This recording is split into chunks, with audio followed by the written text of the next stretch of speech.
Hi, it's Katrina. Secret temple passageways.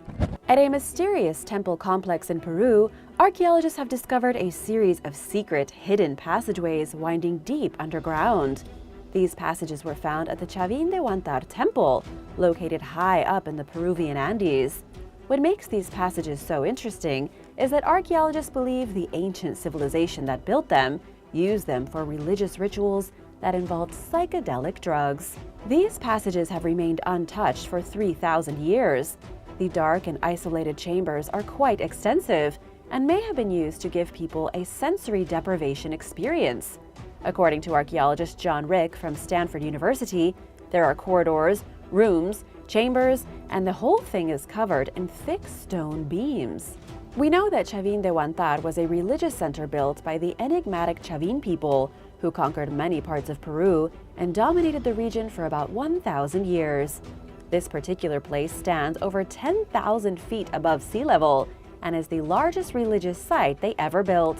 The passages beneath had likely been where worshippers of the mysterious Chavin gods were taken after consuming mind-altering substances. The underground chambers would have given these people an intense hallucinogenic experience. However, nobody actually knows what the purpose of the experience was, or even any real details about the Chavin's religion. Ukraine's mysterious pyramid. An extremely mysterious pyramid has been discovered in the last place you would expect. Archaeologists in Ukraine recently unearthed the stone foundations of a pyramid-type structure that predates the pyramids in Giza by at least 300 years.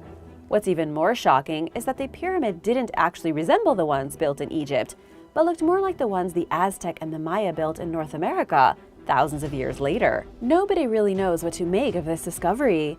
Victor Klochko, head of the excavation team, described the pyramid as a discovery of international significance.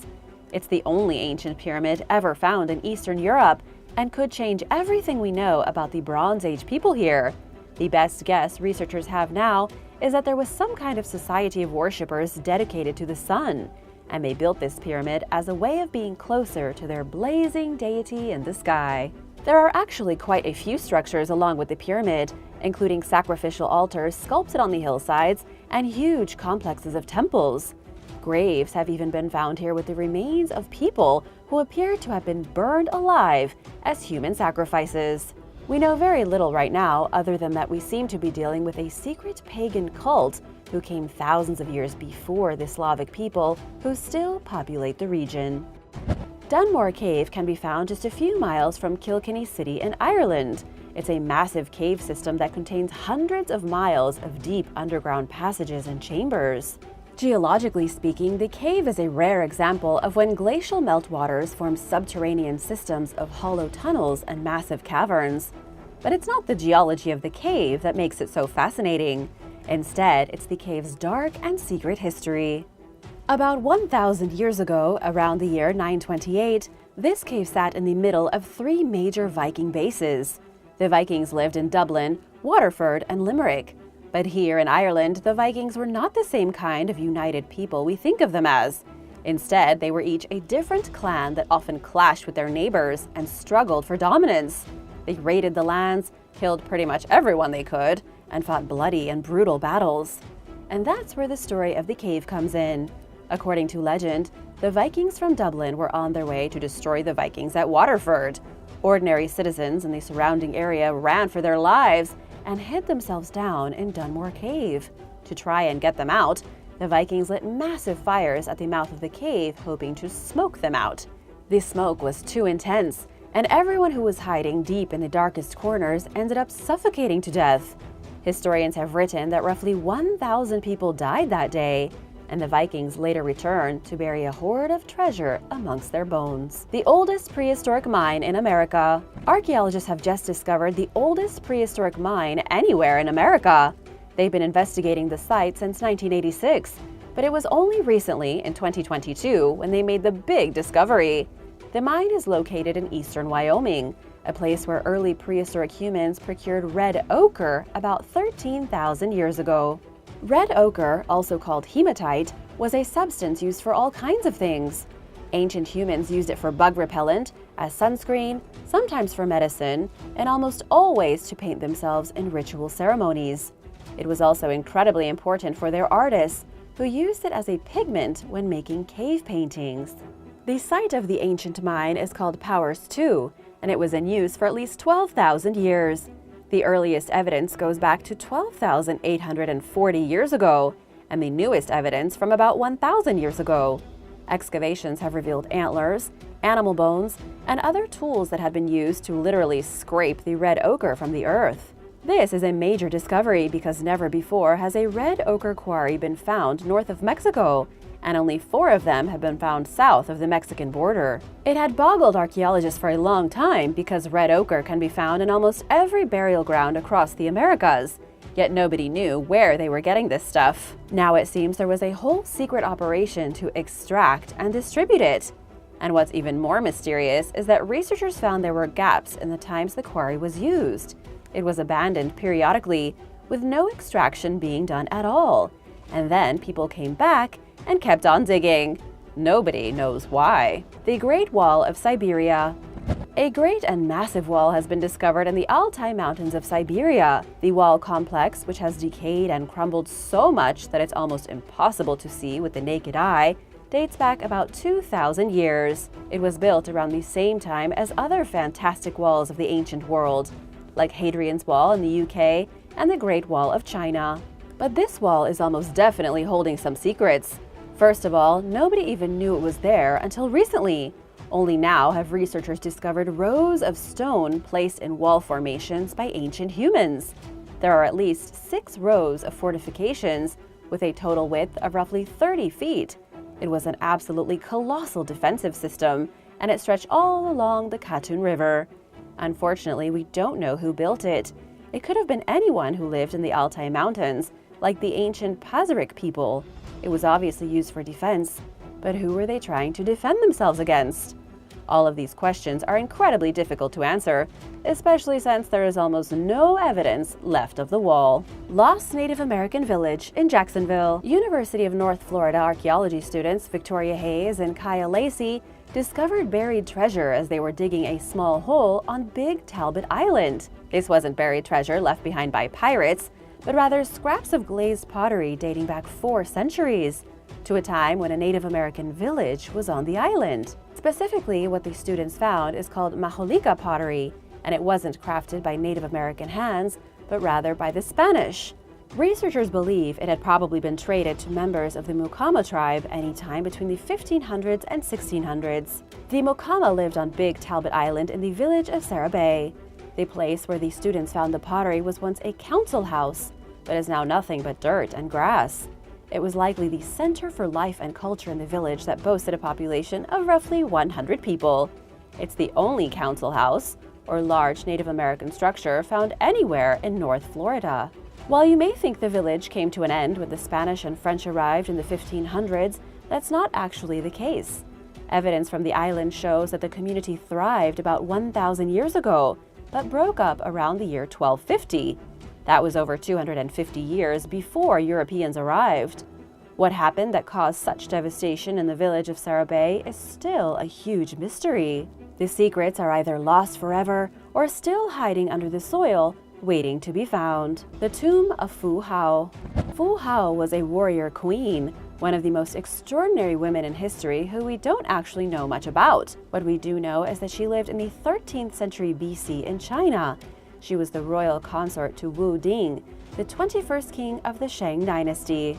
She was a fearsome military commander, as archaeologists have discovered through objects found in her mysterious tomb. The burial ground of Fu Hao was found in Anyang, and inside her tomb were ancient artifacts called oracle bones. These were the bones from oxen used in divination ceremonies, and written on the bones was the story of Fu Hao. The oracle bones say that she was royal consort, mother of the heir to the throne, and second in command to the king. It described her as the most important general in Shang history, and said that she led thousands of troops in the battle against the hostile tribes along the dynasty's borders.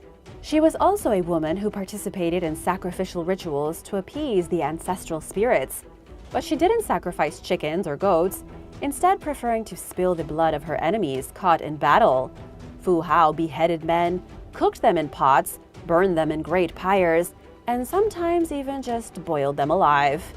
This is all based on inscriptions on the ox bones found in her tomb, which happens to be one of the most impressive tombs anywhere in China or in the world. It's hard to say if every last thing is correct, but judging by how many treasures were discovered in her tomb with her, it probably is.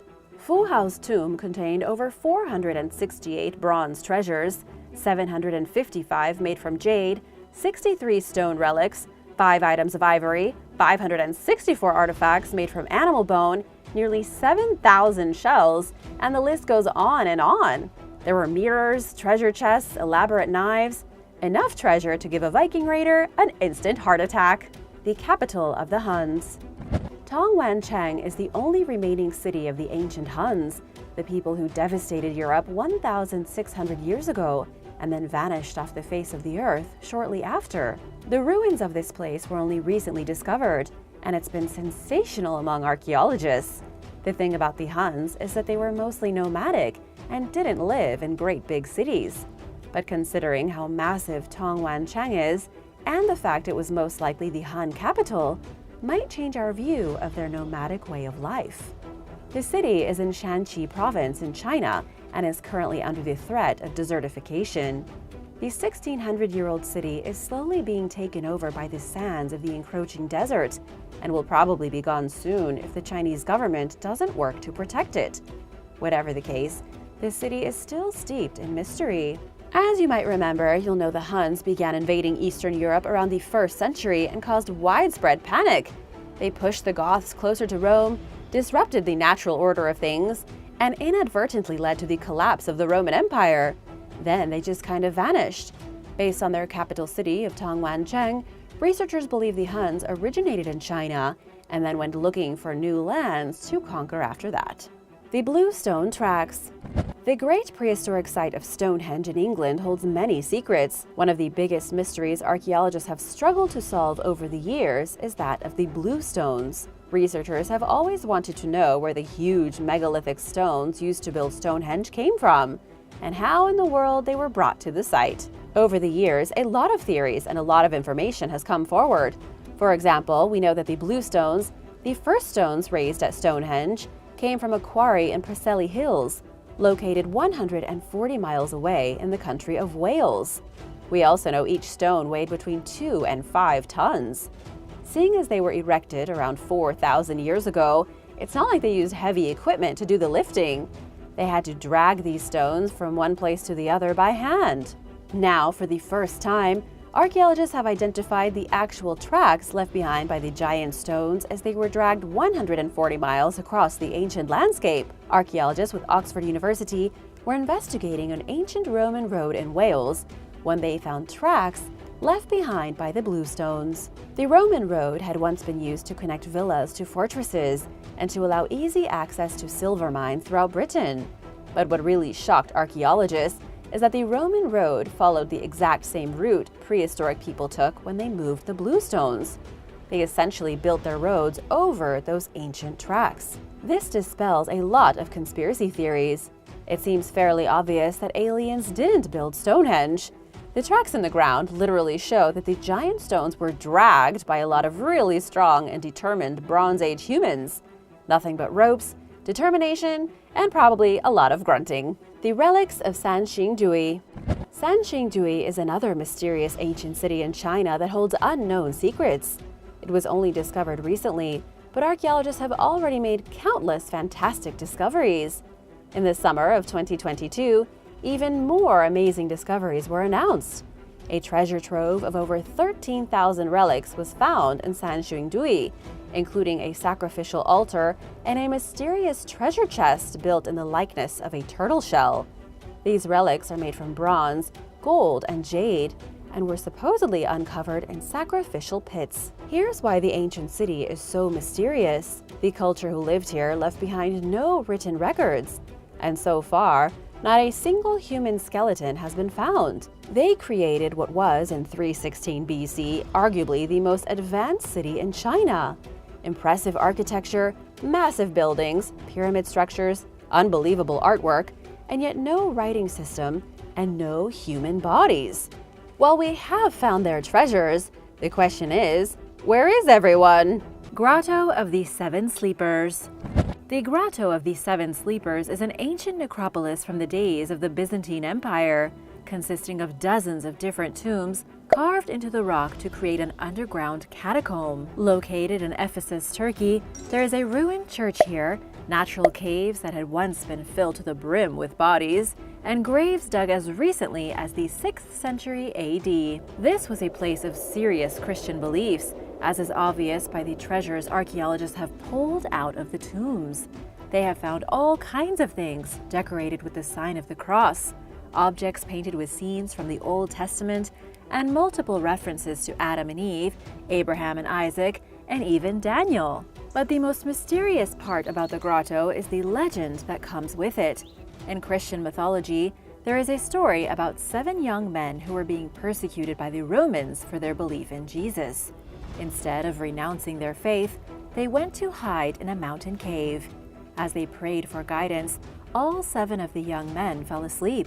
They were discovered asleep in the cave.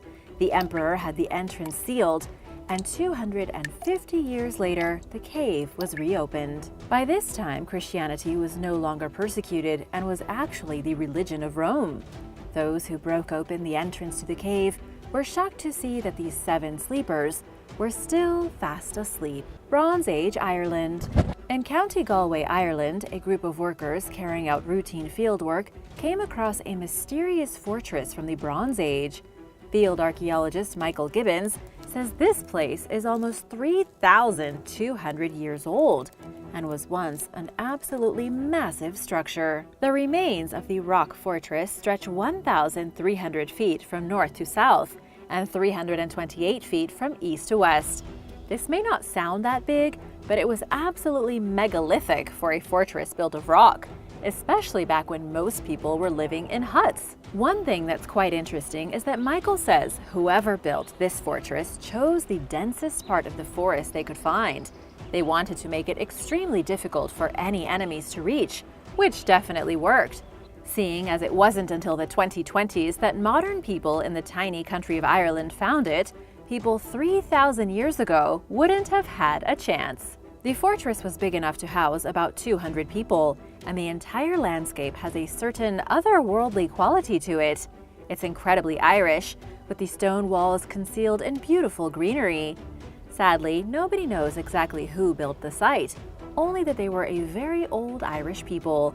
They may have been a secluded group, seeing as they hid themselves deep in the forest like elves. Ancient city of Susa. Shush, also known as the city of Susa, is considered one of the oldest settlements in human existence. It's definitely not the oldest, but it's one of them, with a history going back 6,000 years. It was known in its heyday for its magnificence, one of the most splendid cities in all of Iran. It was built over top of a village that dates back even further, to 7,000 years ago. It was the Elamite people who first lived in Susa. They were considered a mountain people, and they migrated down into the flatlands and made Susa their capital for nearly 2,000 years. But as time wore on, civilizations began to rise and fall. The Sumerians took over the city, the population boomed, and trade thrived. Then the Assyrians destroyed it, the capital was rebuilt, and it became the second capital of the kings of the Achaemenid Empire. By the end of the 4th century B.C., Susa had lost its purpose, and it was populated completely by Greeks and then faded into obscurity. That was until the 7th century, when it boomed on the Silk Road as an important trading stop. This boosted the city back up to heights it hadn't seen in 5,000 years, only to be destroyed shortly after by the Arab invaders. These days, it's just a ruin, with the more recent remains of fortifications left behind by the French. Mamaria. Mamaria is a jungle region in southeast Peru, an incredibly isolated place where not too many visitors go. What makes it such a fascinating ancient site is that it's home to stone ruins. These ruins are all that remain of an extremely old coca plantation that had been used by the Inca centuries ago. The first person to enter Mamaria since the ancient Inca was explorer Goyo Toledo, a local Peruvian. It took him and his team nearly 2 months of fighting through the jungle just to reach it, a journey which nearly killed them. Fast forward 40 years, there have still been very few expeditions out into this part of the jungle. What we do know is that even to the Inca, this was a frontier land. It was the farthest extent of their empire and was used strictly to provide coca to the rest of the Inca way up in the Andes. But when the Spaniards came and destroyed the highland Inca, those living in the jungle were forgotten. Then, because of their remote location, the people just sort of vanished. They abandoned their coca facilities and, as far as we know, disappeared deeper into the jungle. Roque Bentayga. There is an extremely mysterious rock formation located on Gran Canaria and the Canary Islands. It's called Roque Bentayga, and it's directly connected to the ancient Guanche people who lived here far before the Europeans ever showed up. Archaeologists have found all kinds of artifacts near the rock and in the surrounding mountains, showing a sophisticated civilization living here for at least 1,000 years prior to 1402. That was when the island was conquered by the Spanish. Once that happened, the Guanches were forced to give up their traditional way of life and assimilate. Not much is left of the Guanche today, other than some old pieces of rock art, the fragmented ruins of settlements, and a strange area carved near the top of Roque Bentayga. Nobody is exactly sure what the thing carved at the top is, but it definitely looks like some sort of ceremonial place of importance. It's likely that the Guanche people traveled high up to the top of this rocky outcrop to commune with the spirits, or to give praise to whatever mysterious gods they may have worshipped. There is another mysterious aspect to Gran Canaria, and it has to do with the legend of Atlantis. There has been quite a lot of speculation that the Canary Islands, which are located off the coast of Morocco and still belong to Spain, are in fact the real location of Atlantis. Archaeological evidence shows that the islands were only populated as far back as 2000 BC, but there could be evidence we haven't found yet. Some experts suggest all the different pieces of land in the Canary Islands had once been connected, so there would have been only one island. But when the earthquake came that destroyed Atlantis, the land was fractured into dozens of smaller islands. What do you think about this theory? Let me know in the comments below. Duropolis. A team of scientists from Bournemouth University were exploring the Iron Age site of Duropolis when they uncovered something fascinating. These archaeology students found human and animal skeletons buried deep in mysterious pits in southwest England. These pits had originally been used as storage for grain, then later filled with dead bodies. Duropolis is extremely old. People were living here at least as far back as 100 BC in a small settlement of farmers. When the archaeologists were recently digging, they found the ruins of roundhouses, which were ordinary hut-like houses during the Iron Age. But they also discovered many storage pits. Some of them had been repurposed into graves, and researchers say it shows just how unique Dorset County was 2,000 years ago.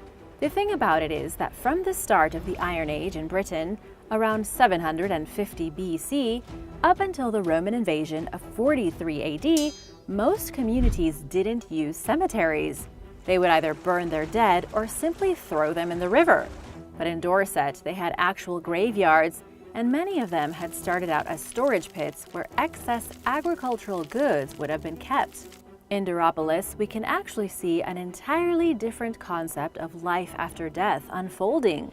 While everyone else in Britain was busy burning bodies like they were just dead meat, the citizens of Duropolis were dumping them into pits, and then filling those pits with grave goods. Archaeologists have found the remains of food and beverages inside the pits. These were probably intended to be gifts to the gods, and so we can see highly advanced cultic worship happening here. Old Sarum. Old Sarum is yet another fascinating place from the Iron Age in England, but it's quite a bit different from the primitive settlement at Duropolis. Old Sarum was a mix between a castle and cathedral inside of a classic Iron Age fortification. For over 150 years, this place was considered the epicenter of an ecclesiastical government in England. However, in the year 1226, the cathedral was moved to the larger city of Salisbury. The castle inside the fortress remained an important administrative center for another century or so, and all of Old Sarum lived up until 1832. The city's life began in the year 400 BC. It was a typical Iron Age hill fort, meaning the city itself was hidden inside a large enclosure of both wood and earth, creating a massive barricade. It was essentially a city hemmed in by primitive castle walls. When the Romans showed up in 43 AD, the town became known as Sorviodunum. By no fault of its own, the city became wildly important for the Romans. It had 3 roads connecting it to the north and east, making it a major hub for travelers. There is no more record of the city up until 1003. Then William the Conqueror came along, and Old Sarum transformed into something amazing. A motte was built up around the center of the hill fort, creating multiple levels of fortification. The inside of the fortress became an actual castle made of towers, halls, and extensive apartments. The cathedrals were built, and it became one of the most impressively evolved Iron Age cities in England. Sadly, there is absolutely nothing left of it today, except the outlines of some buildings in a green field. Gezer. Gezer is a lost city in Israel, a desolate place that over 3,000 years ago was a center of the thriving Canaanite culture. The story begins with the biblical exodus from Egypt. When the Israelites returned to the land supposedly promised to them by God, they began to take over all the fortified cities of the Canaanites. And while this is a biblical story, many parts of it are true. The Israelites did fight the Canaanites, and they conquered most of their stuff. But not every last city was within their reach. Gezer, located way out on the edge of the coastal plains, wasn't immediately conquered. It wouldn't be for hundreds of years later that a certain Egyptian pharaoh devastated the city, then offered it as a gift to King Solomon of the Israelites as a dowry for Solomon's marriage to his daughter. Because Gezer was one of the last Canaanite cities to be conquered, it's one of the most impressive. It has one of the largest temples ever found in Israel, a massive gate from which people would have entered the place, and is home to some serious mystery. In the Bible, it said that the Canaanites were a savage people. They supposedly sacrificed children and practiced ritualistic prostitution. However, archaeologists don't actually know if any of this is true, or if it was just the narrative of the time. Oddly enough, there has been some evidence to suggest the Bible might actually be right. For example, jars have been discovered at Gezer containing the skeletons of very young infants, which may have actually been boiled alive. Takalik Abaj. Takalik Abaj is an ancient archaeological site from around the year 1000 BC, although its history stretches all the way to 1200 AD.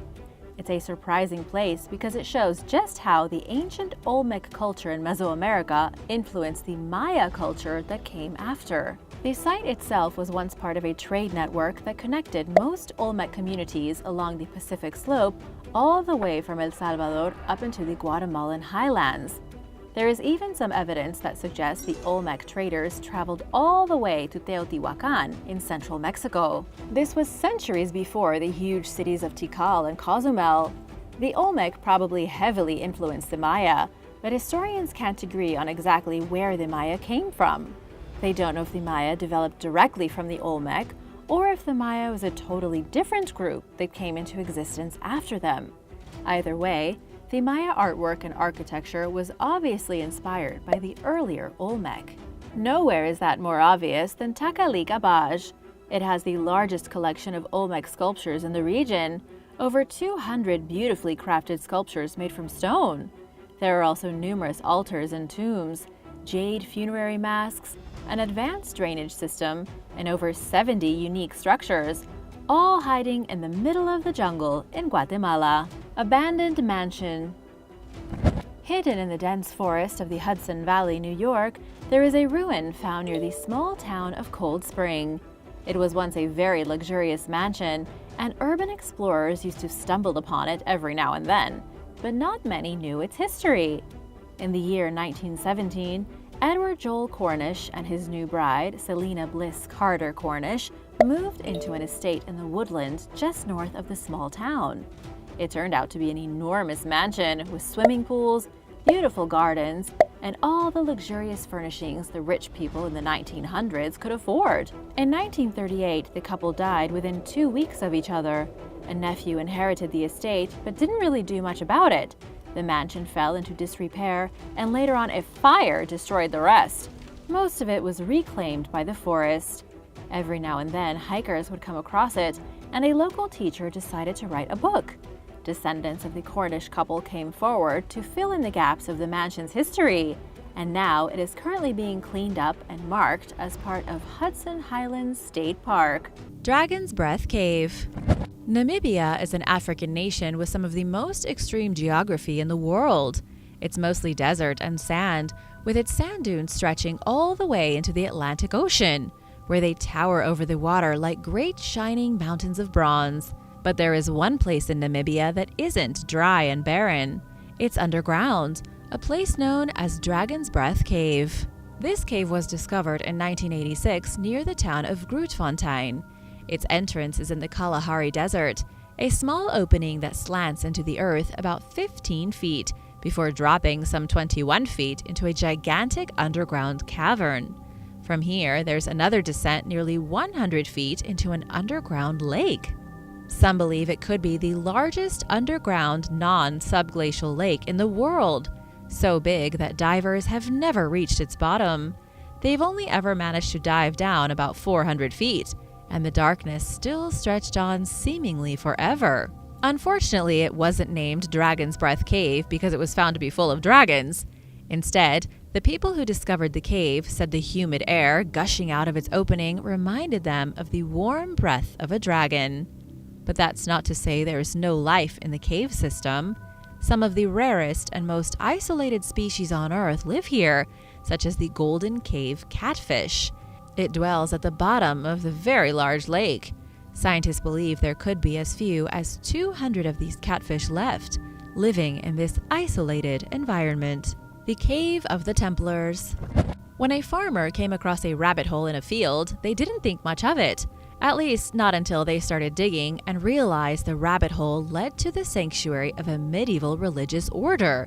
The rabbit hole was a crack in the entrance to the Cainton Caves in England, a natural cave system that had been refitted by followers of the Knights Templar in the 17th century. To this day, the sanctuary in the caves is shrouded in mystery.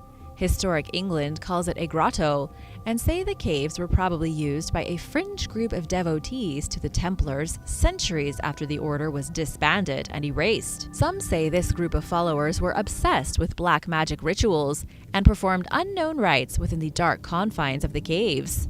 In reality, we know very little about this strange place. It was reportedly sealed in 2012 to keep away vandals and a bizarre rush of black magic practitioners who felt compelled to hold ceremonies in the farmer's field. It's now totally off limits, and even archaeologists have kept their distance from this strange place. Noises in a dark pit. A hiker in New Hampshire was wandering through the middle of the woods when he came across an old well. He had strayed from the wooded trail and back into a seemingly wild part of the forest where nobody went. There were gigantic trees, vegetation growing across the ground, and for some reason, a mysterious well. Chances are this isolated piece of New Hampshire was once a settlement, perhaps as far back as 100 years ago or more. We don't really know since it was so deep in the woods. It appeared that someone had lived there once, but that nature had reclaimed whatever home they may have built, the only sign of previous habitation being the stone ring of the well. When the hiker came to the opening of the well, they heard a terrifying noise emanating from the dark pit. It sounded almost like an animal in pain, or like the grumblings of some kind of monster. The hiker pulled out his phone and recorded the noise, then climbed down the ladder attached to the interior tube of the well and climbed down inside. At the bottom of the well was what appeared to be some kind of cave. It was a large hollow space filled with spiders and what looked to be a small exit, too small for a human, leading out of the cavern. Nothing else was inside that could have made the frightening noise he had heard from above. It looked as though whatever it was had scurried away through the mysterious tunnel. Spook Cave. The spookiest cave in all of Iowa is called Spook Cave, which is honestly pretty fitting. The creepy cave was found in 1953 after years of speculation and rumor. There is a big hole now leading to the cave, but in the 1950s, there was only a small hole. Residents of the town of Beulah, a town which has since been abandoned and disappeared, were suspicious of a hole. They claimed to hear all kinds of strange and horrible noises coming out of the dark. It sounded like chatter, like people whispering excitedly, and like the echoes of screams. To make matters even more frightening, the hole was in a place called the Bloody Run Hollow. The local residents believed these chattering, echoing voices were the sounds of tormented souls stuck in the hole. These souls were believed to belong to early settlers who died exploring the region. While most of the town was superstitious and frightened of the hole, one man was not. Gerald Mikla dynamited the entrance to the cave to make it large enough so people could enter. What he found was a flooded cave system just big enough for a person to paddle through on a boat. Wanting to capitalize on his discovery, Gerald turned Spook Cave into a tourist attraction. It turned out there were no screaming spirits inside, just a claustrophobic tunnel of water and old slimy rocks. You can still visit today on a 40-minute guided tour through the cramped and cold caverns. Maybe you already have. Let us know in the comments below. Ape Cave. Ape Cave is a lava tube found on the southern approach to Mount St. Helens in Washington state. What's truly fantastic about the cave here is that regardless of the temperature outside, even if it's over 100 degrees Fahrenheit, the temperature inside is a stable 42 degrees. That's so cold that you can see your breath, even in the middle of the hottest summer. It's also so dark and terrifying inside the cave that you can't see anything unless you have a powerful flashlight. Even with the coolness of the air, exploring Ape Cave is a trial in enduring creepiness. It's shadowy, chilly, and remote. The only way inside the cave is by following a rough hiking trail deep into the forest, then descending a dark pit into the world underground. This cave is made 100% from lava. 2,000 years ago, Mount St. Helens erupted. Oozy lava trickled out of a vent on the southern side, wept down the mountain, and then hardened. Throughout the process, a 2-mile tube was created. As the lava trickled away and became hard, the tube was left empty.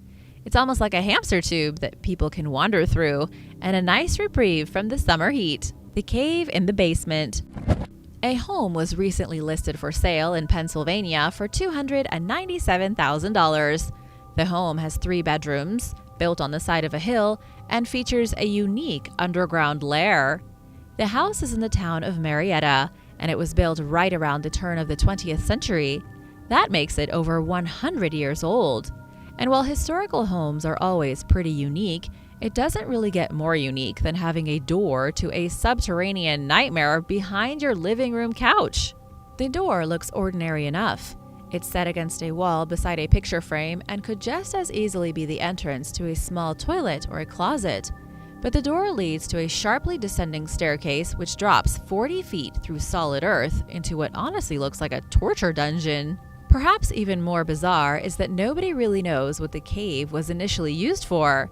Some say it may have been part of the Underground Railroad. It may have been used as a coal chute during mining operations in the 1800s, or maybe just a really elaborate way of storing ice. The previous residents purchased the property 20 years ago, and not even they knew what the cave had been used for. It looks like something out of The Silence of the Lambs, where a serial murderer might keep his victims. Witch Whispers. A group of paranormal investigators were exploring the caves of Wookey Hole near Wells in Somerset, England. During their exploring, they claimed to have encountered an evil witch. It sounds like something out of a horror movie, and that's probably how it must have felt. According to Tony Ferguson and his team of ghost hunters, they were deep inside the passages of the cave system when they heard the voice. Tony says the voice belonged to a witch who lived over 1,000 years ago. She was supposedly trying to lure them into different directions so they would get separated. Although what exactly she was planning on doing once the team had split up is anyone's guess. As if venturing into one of the creepiest caves in the world wasn't enough, the group did it at night. They were led down into the darkness by their tour guide, Jamie Russell, and soon heard the witch hissing from the shadows. Tony said he could even hear her beckoning to him, saying, "Come to me," to try and coax him off on his own. Tony even claimed he heard the witch hissing, "Kill her," in reference to Tony's wife Bev, who was there with him. It was all quite intense and dramatic, and it could have been nothing but willful thinking on the part of the paranormal investigators. Although, to be fair, there is a local legend that says a witch lived in the cave of Wookey Hole long ago. This woman terrorized the surrounding townsfolk with her black sorcery. She made the crops fail, killed cattle, and caused people to disappear. The English villagers were so terrified of the witch that they refused to go anywhere near the cave, going so far as to call it the gateway to hell. The Irish entrance to hell. The spookiest cave in all of Ireland is not only considered a portal to hell, but is also the birthplace of Halloween. It's called Uveinagat, and these days it's in the middle of absolutely nowhere. The entrance to the cave is in a ditch at the edge of a field in County Roscommon, hidden by the rolling green hills and fields of crops. If you were to pass by and see it, you wouldn't even think a cave was there. It just looks like a creepy hole in the bushes. Going as far back as 1,000 years ago, celebrations were held at the entrance to the cave every October as part of Samhain. It was believed that at the end of fall and with the encroachment of winter, there was one night when the borders of our world and the world of the paranormal grew thin.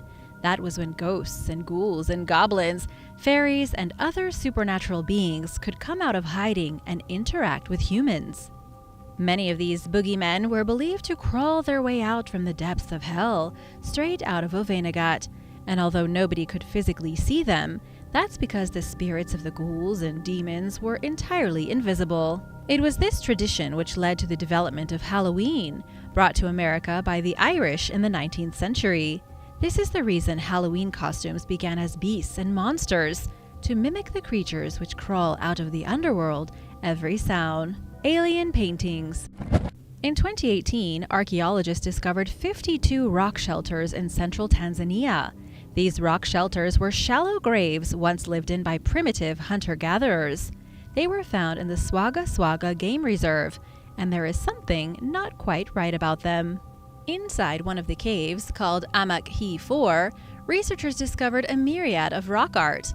Rock art was extremely typical of cave dwellers and nomadic peoples of Africa. Typically, they drew pictures of all the animals they interacted with in the wild, and the same can be said for Amakhi 4. There are drawings of giraffes, cattle, and lots of other small animals, but there are also weird paintings of what appear to be aliens. These alien figures are shown with tall, lanky bodies, skinny limbs, and large, round heads. While it might be easy to chalk it up to artistic perspective, there do appear to be normal human forms painted in the cave as well. The alien figures are unique and very clearly meant to represent something specific. We don't know what's going on here. It's possible that the early people who drew these paintings were merely being creative, but it's also possible that they encountered strange humanoid beings with large bulbous heads.